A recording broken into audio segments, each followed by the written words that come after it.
All right, in this video we're going to look at the Jumbotron, which has been around for quite a while since Bootstrap was first released, and it's basically just kind of a showcase area or a header or a hero where you have a large heading with some text underneath, or sometimes you'll have a button.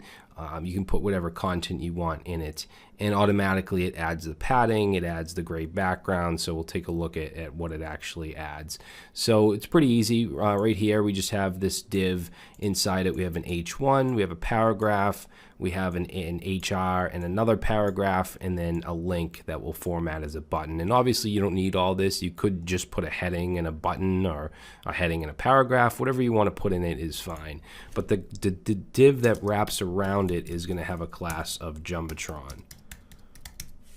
Okay, so if I go ahead and save that, automatically you're going to see the gray background, the padding, and then what you probably want to do to make it look a little better is give the H1 a display class. So let's do display-4 and save. So that looks a little better. And it is, I realize this is a smaller screen size, so if it was bigger, it looks a little better, but I want you guys to be able to see the code and the result at the same time.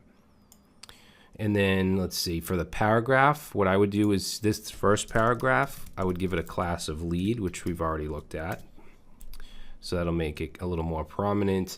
And then let's see, for the A tag here, we'll turn it into a button. So we'll say BTN primary, and let's make it a large button. So we'll say BTN LG and save, and there we go. Okay, and if you wanted to center everything, you could of course add the class of text center and save, and now everything is centered, and you have this nice little showcase area for your website. And you could do a background image with the CSS if you want. But if we look at the styling for the Jumbotron, and it is responsive, obviously, so you'll see it adds a background color, it adds the border radius, the margin bottom, and padding. So it has 4 rem on the top and bottom, 2 rem on the sides. Okay, at least with this media query.